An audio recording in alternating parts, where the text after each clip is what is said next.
చేస్తున్నానండి. ఏ విధంగా చేస్తానో చూస్తూ ఉండండి. ఫస్ట్గా స్టవ్ వెలిగించి తర్వాత దబర పెట్టుకున్నానండి. తర్వాత ఎర్రగడ్డ, తెల్లగడ్డ, పచ్చిమిర్చి వేసుకున్నానండి. నూనెలో పచ్చిమిర్చి వేసుకున్నానండి. తర్వాత అది కొంచెం మాగాలండి. చూస్తామండి.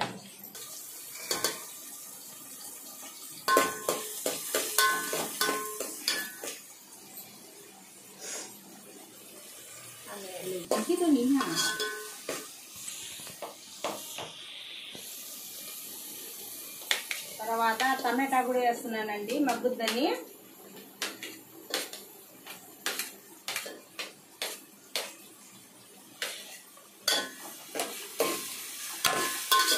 మగ్గాలండి, ఇది బాగా మగ్గాలండి. ఏంటి బాగా మగ్గాలండి. ఇది కరివేపాకు వేస్తున్నానండి.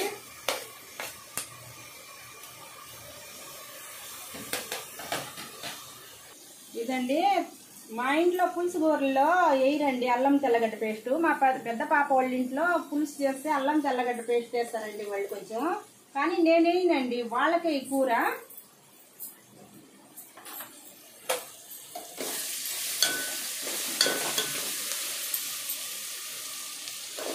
పచ్చి వాసన పోవాలండి.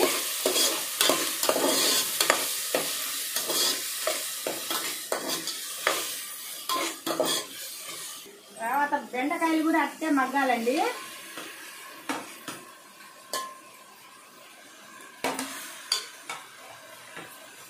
తర్వాత ఉప్పు వేస్తున్నానండి. ఇది బాగా నూనెలో మగ్గాలండి. ఇది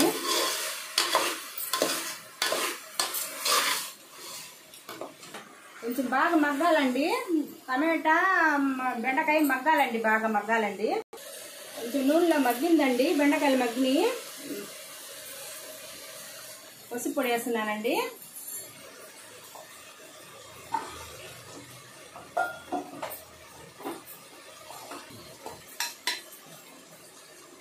కారపొడి వేస్తున్నానండి.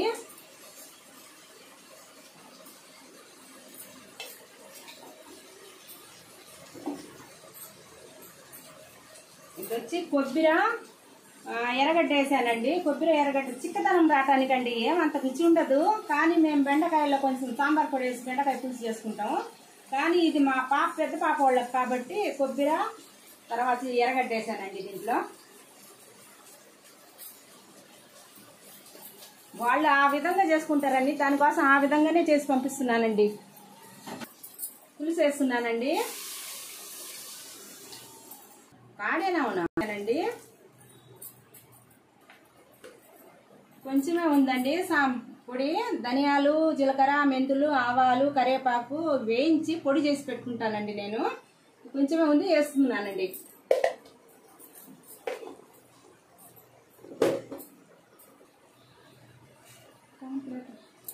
ప్లేట్ చేద్దాం. బాగా ఉడకాలండి.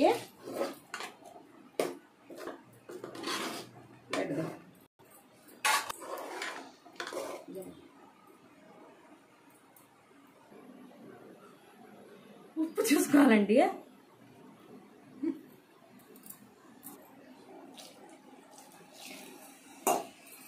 మూత వేసేయాలండి. ఒక 20 నిమిషాలు ఉడకాలండి.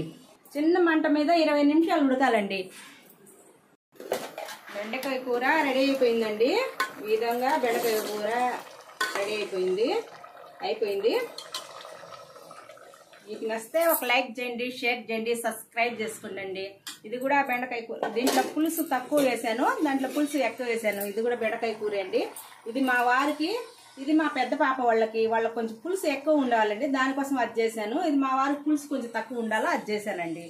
మీకు నచ్చింది అనుకోండి, ఒక లైక్ చేయండి, షేర్ చేయండి, సబ్స్క్రైబ్ చేసుకోండి.